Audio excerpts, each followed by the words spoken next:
ইলেকট্রিক্যালের অন্যতম তিনটি গুরুত্বপূর্ণ প্যাসিভ লিনিয়ার সার্কিট এলিমেন্ট হচ্ছে রেজিস্টর, ইন্ডাক্টর এবং ক্যাপাসিটর।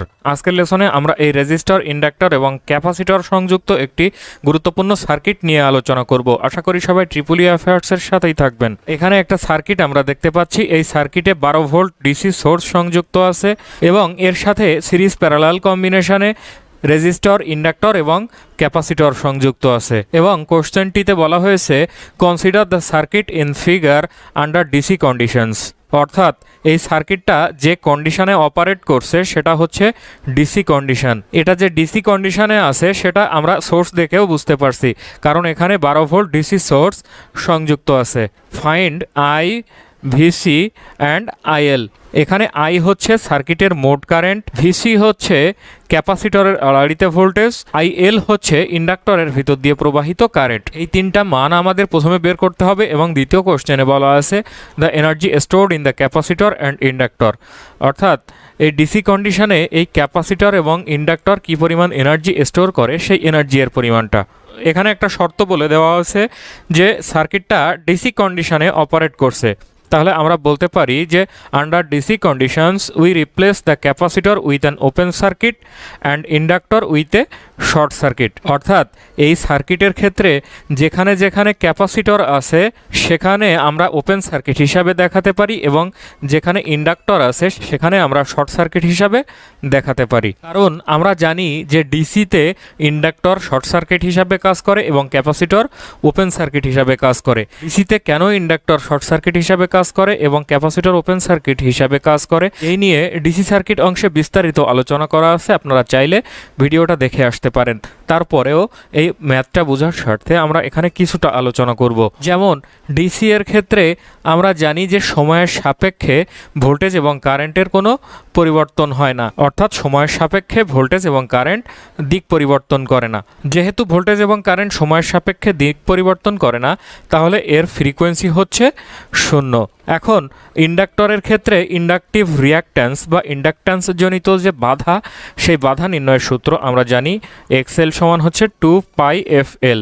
এখানে এই ফ্রিকোয়েন্সিটা যদি 0 হয় তাহলে এই সম্পূর্ণ টার্মটা গুণ করলে 0 হয়ে যাবে, অর্থাৎ ইন্ডাকটিভ রিয়াক্ট্যান্সের ভ্যালু হবে 0। যেহেতু ইন্ডাক্টরের ক্ষেত্রে এই ইন্ডাকটিভ রিয়াক্ট্যান্স জনিত কোনো বাধা নেই, তাহলে এটা অবশ্যই শর্ট পথের মতো আচরণ করবে।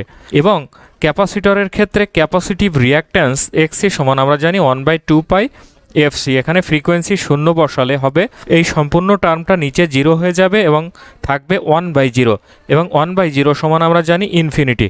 তাহলে ক্যাপাসিটরের ক্ষেত্রে এই ক্যাপাসিট্যান্স জনিত যে বাধা, এই বাধাটা অসীম।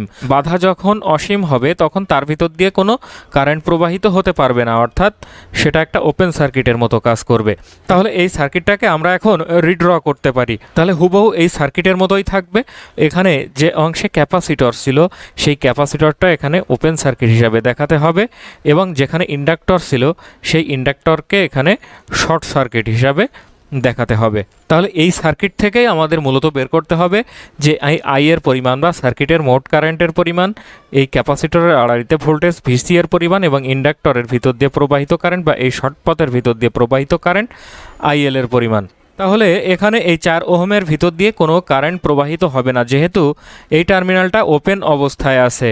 তাহলে এই 4 ওহম রেজিস্ট্যান্সের আড়াআড়িতেও কোনো ভোল্টেজ ড্রপ হবে না, অর্থাৎ এটা একটা শর্ট পথের মতো আচরণ করবে। অর্থাৎ এই ভিসি বা ক্যাপাসিটরের আড়াআড়িতে ভোল্টেজ পজিটিভ টার্মিনালটা হচ্ছে এই টার্মিনাল এবং নেগেটিভ টার্মিনালটা হচ্ছে এই টার্মিনাল। তাহলে আমাদের এখানে সার্কিটটা থাকছে শুধুমাত্র এই 12 ভোল্ট ডিসি সোর্সের সাথে 1 ওহম রেজিস্ট্যান্স সিরিজে সংযুক্ত এবং এর সাথে এই 5 ওহম রেজিস্ট্যান্স সিরিজে সংযুক্ত, এতটুকুই আমাদের সার্কিট। এই সার্কিটের টোটাল রেজিস্ট্যান্স হচ্ছে 5 ওহম প্লাস 1 ওহম, অর্থাৎ 6 ওহম এবং মোট ভোল্টেজ 12 ভোল্ট।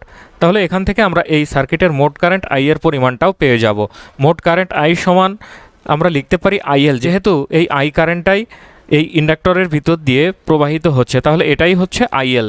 তাহলে আইএল সমান হচ্ছে মোট ভোল্টেজ 12 ভোল্ট বাই মোট রেজিস্ট্যান্স হচ্ছে 5 ওহম প্লাস 1 ওহম 6 ওহম। তাহলে আমরা কারেন্টের মান পাবো 2 অ্যাম্পিয়ার। এটাই হচ্ছে সার্কিটের মোট কারেন্ট বা আই এর পরিমাণ। এখন আমাদের নির্ণয় করতে হবে ক্যাপাসিটরের আড়াআড়িতে ভোল্টেজ, অর্থাৎ এই ভিসি ভোল্টেজটাই হচ্ছে এই প্রান্ত থেকে এই প্রান্ত পর্যন্ত যে ভোল্টেজ, সেই ভোল্টেজটা। অর্থাৎ এর ভিতরে আমাদের আছে শুধুমাত্র একটা রেজিস্ট্যান্স 5 ওহম। তাহলে এই 5 ওহম রেজিস্ট্যান্সের আড়াআড়িতে যে ভোল্টেজ ড্রপ, সেই ভোল্টেজ ড্রপটাই হচ্ছে ভিসি বা ক্যাপাসিটরের আড়াআড়িতে ভোল্টেজ। তাহলে এই 5 ওহম রেজিস্ট্যান্সের ভিতর দিয়ে যে কারেন্টটা প্রবাহিত হচ্ছে সেটা হচ্ছে মোট কারেন্ট 2 অ্যাম্পিয়ার। তাহলে ক্যাপাসিটরের আড়াআড়িতে ভোল্টেজ ভিসি সমান হচ্ছে 5 ইন্টু আই, অর্থাৎ 5 ইন্টু 2 অ্যাম্পিয়ার। তাহলে এখানে হবে 10 ভোল্ট, অর্থাৎ এই ক্যাপাসিটরের আড়াআড়িতে যে ভোল্টেজ সেই ভোল্টেজটা হচ্ছে 10 ভোল্ট। এবং ইন্ডাক্টরের ভিতর দিয়ে যে প্রবাহিত কারেন্ট আইএল, এটা তো আমরা আগেই পেয়ে গিয়েছিলাম যে সার্কিটের মোট কারেন্টই হচ্ছে এই ইন্ডাক্টরের ভিতর দিয়ে প্রবাহিত কারেন্ট আইএল। এখন আমাদের নির্ণয় করতে হবে এই ইন্ডাক্টর এবং ক্যাপাসিটর কী পরিমাণ এনার্জি স্টোর করছে, সেই এনার্জির পরিমাণটা। The energy stored in the capacitor is WC equal half CV square, অর্থাৎ যেহেতু ক্যাপাসিটরের আড়াআড়িতে নির্ণয় করছি তাই এখানে লিখলাম সিভিসি। এখানে যেহেতু ডিসি কন্ডিশনে আছে এবং সময়ের কোনো ব্যাপার স্যাপার এখানে বলা নেই, তাই শুধুমাত্র এখানে হবে হাফ সিভি স্কোয়ার। এখানে হাফ ইন্টু সি অর্থাৎ ক্যাপাসিট্যান্সের মান 1 ফ্যারাড এখানে দেওয়া আছে, ইন্টু ভিসি বা ক্যাপাসিটরের আড়াআড়িতে যে ভোল্টেজ সেই ভোল্টেজটা হচ্ছে 10 ভোল্ট তার স্কোয়ার। এটাকে ক্যালকুলেশন করলে আমরা এনার্জি এর পরিমাণ পাবো 50 জুল, অর্থাৎ এই ক্যাপাসিটরটা যে এনার্জি স্টোর করবে সেটা হচ্ছে 50 জুল।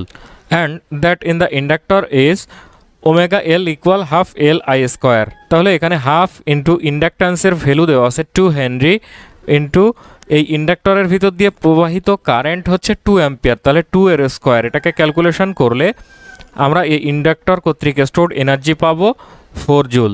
তাহলে সবগুলো ভ্যালুই আমরা এখানে পেয়ে গেলাম। আশা করি সবাই বুঝতে পারলেন। যদি কেউ না বুঝে থাকেন অবশ্যই কমেন্টস বক্সে কমেন্টস করে জানাতে ভুলবেন না।